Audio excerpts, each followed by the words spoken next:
Assalamualaikum warahmatullahi wabarakatuh. Halo semuanya, nama saya Rival Valevi Rosyadi, absen 34 dari kelas 12 MIPA 5. Di sini saya akan menjelaskan tentang apa sih seni rupa kontemporer itu, apa pengertiannya, apa sejarahnya, unsur-unsurnya, tekniknya, dan jenis-jenisnya. Oke, langsung aja. Pertama kita masuk ke pengertian musik kontemporer. Jadi, musik kontemporer adalah karya seni yang berbentuk lukisan, patung, fotografi, instalasi, pertunjukan, dan video yang diproduksi pada masa sekarang atau hari ini. Jadi tidak jauh berbeda seperti musik kontemporer, seni rupa kontemporer adalah seni yang bisa kita lihat secara langsung, dapat dinikmati secara langsung, kebanyakan bersifat dua dimensi atau tiga dimensi, dan bisa juga bersifat pertunjukan ataupun drama. Lalu kita masuk ke unsur-unsur musik kontemporer. Yang pertama, unsur-unsur musik kontemporer itu ada titik. Titik adalah unsur seni rupa yang paling dasar yang berada pada dimensi satu. Dibutuhkan adanya titik untuk membentuk garis, bentuk, ataupun bidang. Lalu yang kedua ada garis. Garis adalah unsur seni rupa yang merupakan hasil penggabungan dari titik. Garis dalam seni rupa bisa menjadi goresan batasan dari suatu benda. Garis ini bermacam-macam bentuknya teman-teman. Ada yang garis horizontal, ada yang vertikal, ada yang diagonal, ada yang putus-putus, ada yang bergelombang, ada yang patah-patah, dan lain-lain. Lalu yang ketiga ada bidang. Bidang merupakan unsur dalam seni rupa yang dihasilkan dengan menggabungkan beberapa garis. Jadi bidang ini merupakan dimensi kedua yang memiliki panjang dan lebar. Dan yang keempat ada bentuk. Bentuk adalah unsur dari seni rupa yang terbentuk dari gabungan dari berbagai bidang. Bentuk ini terdiri dari umumnya seperti bangun datar. Ada lingkaran, ada persegi panjang, ada trapesium dan lain-lain. Lalu yang kelima ada ruang. Ruang adalah unsur seni rupa yang memiliki dua sifat. Dalam karya seni rupa dua dimensi, ruang dapat bersifat semu, sedangkan dalam seni rupa tiga dimensi, ruang dapat bersifat nyata. Jadi kalau di dua dimensi seperti apa namanya? Seperti kardus yang datar-datar gitu, itu ruang bersifat semu. Tapi kalau dalam kubus, dalam balok, itu ruang bersifat nyata. Ada kekosongan dalam ruang itu ada. Lalu yang keenam ada warna. Nah, warna ini adalah salah satu unsur seni rupa yang membuat suatu ciptaan para seniman lebih hidup dan lebih ekspresif. Jadi warna ini bisa memberikan eh, apa ya, efek yang segar bagi para penikmatnya. Kalau tidak ada warna, itu akan menjadi apa? Tidak ada rasanya, tidak tahu ini lagi sedih atau lagi marah, tidak tahu ini lagi bahagia atau apa. Dan warna ini terbagi menjadi tiga ya, ada warna primer, warna tersier, dan warna sekunder. Sekunder dulu baru tersier. Jadi warna primer ini adalah terdiri atas dari warna merah, kuning, dan biru. Kalau warna sekunder terdiri dari ungu, oranye, dan hijau. Sementara warna tersier itu terdiri dari penggabungan antara warna primer dan warna sekunder. Lalu yang ketujuh ada tekstur. Tekstur merupakan sifat dan keadaan suatu permukaan bidang atau permukaan benda pada sebuah karya seni rupa. Jadi tekstur itu ya sebuah sifat pada permukaan dari suatu karya. Contohnya seperti kita bisa bedakan antara triplek. Triplek memiliki tekstur yang sedikit kasar tapi datar, halus. Sementara pada kain memiliki tekstur yang halus, tidak kasar, tapi itu dapat apa ya? Dapat tidak keras, itu dapat di emak-emak lah ibaratnya. Dan seperti pada seni karya lukisan, ada orang seniman memainkan tekstur di penggunaan cat. Jadi catnya dibuat seakan-akan bergelombang sehingga membentuk sebuah tekstur gelombang. Lalu yang terakhir ada gelap terang. Gelap terang adalah unsur seni rupa yang bergantung terhadap intensitas cahaya. Jadi, semakin terang intensitas cahaya, semakin besar intensitas cahaya, maka akan semakin terang. Sebaliknya, semakin kecil intensitas cahaya, maka akan semakin gelap. Oke, lalu kita masuk ke prinsip. Jadi prinsip-prinsip seni rupa adalah cara penyusunan atau pengaturan unsur rupa sehingga membentuk suatu karya seni. Nah, menentukan prinsip desain seperti kesatuan, keseimbangan, irama, penekanan, proporsi, dan keselarasan. Nah, kalau mau dijelaskan, jadi pertama ada kesatuan ya. Jadi kesatuan itu merupakan prinsip yang diterapkan dengan menyelaraskan tekstur, bentuk, teknik, dan warna. Misalnya dengan menggunakan palet, warna seragam, atau menggunakan gaya seni yang konsisten. Lalu yang kedua, kita bisa tambahkan komposisi. Komposisi merupakan prinsip yang berfokus pada pengaturan unsur visual sebuah karya seni. Melalui penerapan prinsip komposisi, seniman harus mempertimbangkan bagaimana setiap elemen-elemen visual harus ditempatkan di dalam karya seni. Lalu yang ketiga ada keselarasan. Keselarasan itu mengatur bahwa karya seni akan memiliki nilai estetis jika setiap komponennya saling berpadu atau harmonis. Lalu yang keempat ada penekanan. Penekanan adalah prinsip yang memfokuskan bagian tertentu dalam karya seni sehingga menarik perhatian penonton. Jadi lebih didominasi, penekanan didominasi, dominan gitu. Apa yang dominasi dari situ? Nomor 5 ada keseimbangan. Keseimbangan adalah prinsip yang mengacu pada distribusi visual berat atau elemen-elemen dalam sebuah karya. Jadi seimbang ya, proporsional. Yang keenam ada kesebandingan. Prinsip seni rupa kesebandingan adalah prinsip yang menilai hubungan proporsional antara elemen-elemen dalam karya seni.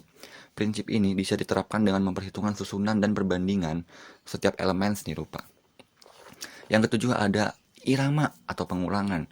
Prinsip irama atau pengulangan ini adalah prinsip yang melibatkan penggunaan pola atau elemen berulang pada karya seni. Contohnya menampilkan ritme visual, kesan berlanjutan, dan pola yang bergerak. Lalu yang kedelapan ada gradasi. Gradasi berkaitan dengan susunan warna dari yang paling tipis menuju yang paling gelap. Prinsip ini bisa diterapkan untuk menciptakan kesan untuk perubahan suasana dan pergerakan karya seni. Oke, kita masuk ke teknik. Jadi, teknik berkarya seni rupa kontemporer sangat dipengaruhi oleh bahan dan alat yang digunakan dalam membuat karya seni. Nah, teknik berkarya seni rupa kontemporer dapat juga dipengaruhi oleh kreativitas seseorang dalam proses pengerjaan sehingga terjadilah keunikan teknik berkarya. Nah, teknik untuk seni rupa itu diantaranya ada yang pertama, ada teknik plakat. Jadi, teknik plakat merupakan teknik seni rupa dua dimensi yang seringkali digunakan untuk melukis. Jadi teknik ini umumnya menggunakan cat poster dan juga cat minyak akrilik yang digoreskan dengan tebal sehingga menghasilkan warna yang pekat dan padat. Lalu yang kedua ada teknik kolase. Teknik kolase adalah teknik melukis dengan cara memotong kertas yang nantinya ditempelkan di sebuah objek tertentu. Dan itu biasanya kita motong-motongin kertas jadi kecil-kecil, terus ditempelin satu-satu ke lukisan pakai lem kertas gitu. Lalu yang ketiga ada teknik transparan. Teknik transparan adalah teknik yang kerap digunakan saat menggambar ataupun melukis menggunakan cat air. Namun, cat air ini hanya sekedar digoreskan secara tipis-tipis saja, sehingga akan menghasilkan tekstur yang transparan. Yang keempat ada teknik akuarel atau sapuan basah. Teknik yang satu ini menggunakan bahan campuran cat air di atas kertas, kain, dan juga bidang lain. Jika menggunakan bidang gambar yang berupa kertas, maka juga dapat menggunakan cat air, tinta bak, atau cat poster. Hasilnya yaitu berupa gambar yang transparan karena menggunakan sapuan tipis dalam menggores. Yang kelima ada teknik pointillis. Teknik pointillis merupakan teknik menggambar ataupun melukis dengan menggunakan titik-titik sampai membentuk sebuah objek. Jadi di titik-titik ini semuanya tuh, semua lukisannya sampai membentuk sebuah karya yang bagus. Lalu yang keenam ada teknik arsir. Teknik yang satu ini dibuat dengan cara menorehkan pensil, tinta, spidol, ataupun alat lain yang berupa garis-garis berulang yang menimbulkan kesan gelap terang sampai gradasi. Seperti gelap terang gitu ya, mana yang harus diarsir arsir halus, mana yang arsir kasar gitu. Lalu yang ketujuh ada teknik Dussel. Teknik Dussel atau teknik menggambar dengan cara menggosok sehingga akan menimbulkan kesan gelap terang ataupun tebal tipis, betul. Alat yang digunakan antara lain ada krayon, pensil, dan juga konte. Yang kedelapan ada teknik siluet. Nah, teknik menutup objek gambar dengan menggunakan satu warna sehingga akan menimbulkan kesan siluet. Lalu yang kesembilan ada teknik semprot. Teknik semprot merupakan teknik melukis dengan cara menyemprotkan bahan cat cair dengan menggunakan sprayer. Jadi seperti pilok lah. Itu namanya teknik semprot. Di pilok gitu atau enggak pakai semprotan yang khusus. Itu namanya teknik semprot. Yang ke-10 ada atau yang terakhir ada teknik tempera. Teknik tempera adalah teknik melukis yang dilakukan khusus pada dinding yang masih basah.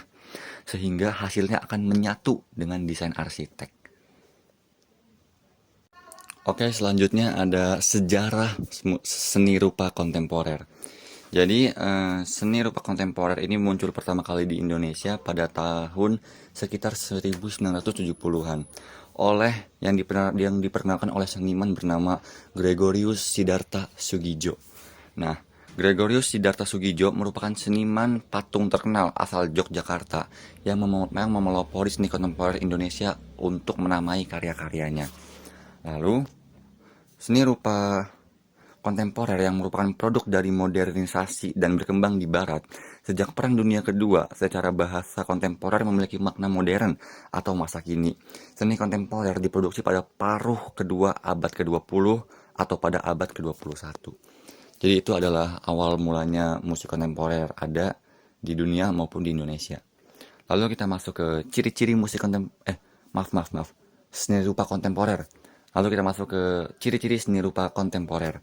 Nah, ciri-ciri seni rupa kontemporer itu ada 5 ya contohnya. Dia tuh tidak terikat aturan, jadi bebas berekspresi. Lalu yang kedua ada berkembang mengikuti zaman. Jadi nggak ngestak, nggak mandek di situ aja. Kalau zaman berubah, ya itu juga ikut berubah, seni rupa kontemporer. Lalu yang ketiga ada melekatnya batas-batas berbagai macam seni. Meleburnya batas-batas berbagai macam seni. Jadi tidak ada batasan dalam berkarya seni rupa kontemporer, semuanya melebur menjadi satu kesatuan yang indah. Lalu yang keempat ada cenderung disukai media massa. Ya tentu saja namanya karya pasti disukai oleh media massa. Yang kelima bersifat universal atau untuk masyarakat luas. Jadi karya seni rupa kontemporer ini tidak diciptakan hanya untuk perorangan atau sesuatu orang tertentu khusus, tapi diciptakan untuk masyarakat luas. Nah sekarang selanjutnya kita masuk ke jenis-jenis seni rupa kontemporer. Yang pertama ada lukisan. Dengan melukis, seniman menggunakan permukaan 2 dimensi, menggunakan bahan basah atau yang biasa dikenal sebagai cat. Baik itu akrilik atau minyak dan biasanya diaplikasikan pada kanvas katun atau linen, panel kayu atau pada plat tembaga atau logam. Pada masa ini pula kita juga memiliki pelukis seperti Anselm Kiefer ya, yang melukis dengan logam atau menggabungkan benda-benda yang hampir mirip dengan patung. Nah, ngomongin patung, yang kedua ada seni patung. Patung adalah bentuk seni 3 dimensi yang paling sering dipraktekkan dengan menggunakan marmer, kayu, tembaga, atau perunggu. Nah, saat ini bahan tradisional tersebut tetap yang paling banyak digunakan oleh pematung kontemporer. Namun, dengan berkembangnya teknologi baru-baru ini, ada lebih banyak karya dengan bahan teknik baru digunakan oleh seniman karya kontemporer, karena eksperimen tentunya. Lalu yang ketiga ada menggambar. Seni dimulai dengan menggambar. Seni dimulai di mana seniman membuat tanda dengan pensilnya di atas kertas yang merupakan dasar dari pendidikan visual seseorang. Bahkan anak bayi, anak SD, anak TK pun kelihatan jiwa seninya dari menggambar biasanya. Lalu yang keempat ada seni grafis. Selanjutnya seni grafis adalah seni yang ditemukan sekitar tahun 1450 di Gutenberg, Jerman.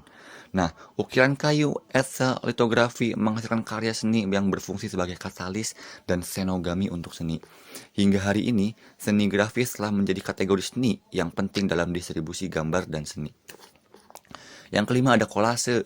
Kolase adalah karya artistik yang membuat suatu kumpulan dari berbagai bentuk, bahan, atau gambar. Kolase ditemukan di Eropa sejak sekitar tahun 1500-an, tetapi tidak pernah dilihat sebagai bentuk seni sejati. Namun dengan kedatangan seni kolase modern sebagai bentuk seni berkembang sepanjang abad ke-20, seni seperti kubisme, dadaisme, dan surrealisme, di mana kolase diimplementasikan menjadi high art, sehingga kolase telah menjadi jenis seni kontemporer yang juga penting. Lalu yang keenam ada kolase digital. Jadi dengan munculnya seni digital dan perangkat lunak seperti Photoshop, jenis seni baru muncul dan biasa kita sebut sebagai kolase digital. Kolase digital terdiri dari susunan gambar baru berdasarkan gambar bekas atau fotografi menggunakan perangkat lunak digital, menggunakan software, menggunakan komputer yang modern ya tentunya. Lalu yang ketujuh ada fotografi. Bentuk seni fotografi ini merupakan bentuk seni visual yang hadir dan fotografer menjadi senimannya dalam hal itu. Dan fotografi hadir di mana-mana di dunia seperti dunia fotografer ya, fotografi ya memfoto gitu. Jadi banyak seni-seni yang dapat dihasilkan dari memfoto alam, foto pemandangan gitu. Itu bisa menjadi seni.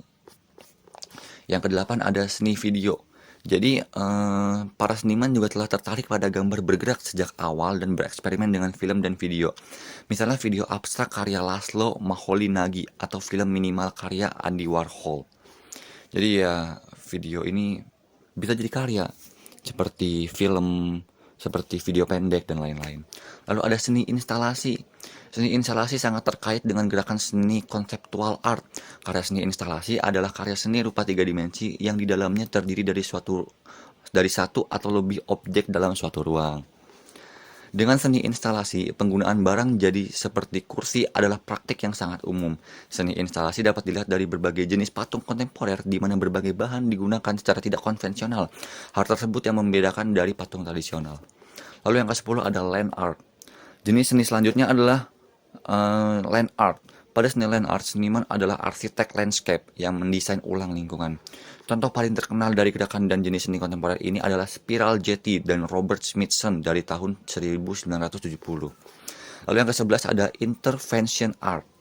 Mirip dengan land art, dengan intervention art, seniman melakukan intervensi dalam lingkungan tertentu. Sedangkan pada land art, intervensi terjadi di landscape atau lingkungan alam. Intervention art biasanya ada di lingkungan perkotaan. Lalu yang ke-12 atau yang terakhir ada seni pertunjukan. Kita akhiri dengan jenis seni kontemporer yang terakhir, yaitu performance art. Seni pertunjukan muncul pada tahun 60-an atau 70-an dan merupakan bentuk seni yang dominan hingga hari ini. Sifat pertunjukan ditandai dengan sifatnya yang sementara dan sangat terkait dengan seni pertunjukan seperti teater dan tari. Artis bertindak sebagai koreografer di sini. Nah, sekarang kita masuk ke pembahasan terakhir dari presentasi ini, yaitu tentang fungsi dari seni rupa kontemporer. Jadi seni rupa kontemporer itu ada dua fungsi ya, ada fungsi individu dan fungsi sosial. Jadi fungsi individu dari seni rupa kontemporer merupakan seni kontemporer yang digunakan untuk memenuhi unsur emosi individu. Ya, unsur individu dalam seni kontemporer adalah memenuhi seni pakai seperti busana, perabot musik, lukisan, tari, dan film. Jadi memang untuk fungsi individu ini hanya untuk memuaskan hasrat pribadi saja, tidak untuk orang banyak. Lalu yang kedua ada fungsi sosial ya. Jadi fungsi sosial, seni kontemporer dapat dinikmati dan dimanfaatkan oleh banyak orang seperti pertunjukan musik, tari, drama, komedi, poster, dan reklame. Jadi kalau seni rupa fungsi di sosial itu bermanfaat bagi orang banyak, tidak hanya pribadi, tapi kita sebarkan virus-virus kebaikan untuk orang banyak. Jadi lalu ya sekali lagi saya ucapkan bahwa seni kontemporer adalah seni masa kini yang dihasilkan oleh seniman yang hidup di zaman kita, yang memberikan kesempatan untuk merenungkan isu-isu yang penting bagi kita dan dunia. Seni kontemporer adalah bagian dari dialog budaya yang menyangkut kerangka kontekstual yang lebih besar seperti identitas, keluarga, komunitas, dan kebangsaan. Jadi itu adalah fungsi dari seni rupa kontemporer. Oke, ya cukup segini saja presentasi dari saya pada kali ini. Terima kasih ya sudah memperhatikan, terima kasih sudah menonton. Mohon maaf jika banyak kesalahan dalam pengucapan yang saya ucapkan, karena sesungguhnya saya juga masih dalam koridor pembelajaran. Cukup sekian, saya akhiri. Wassalamualaikum warahmatullahi wabarakatuh.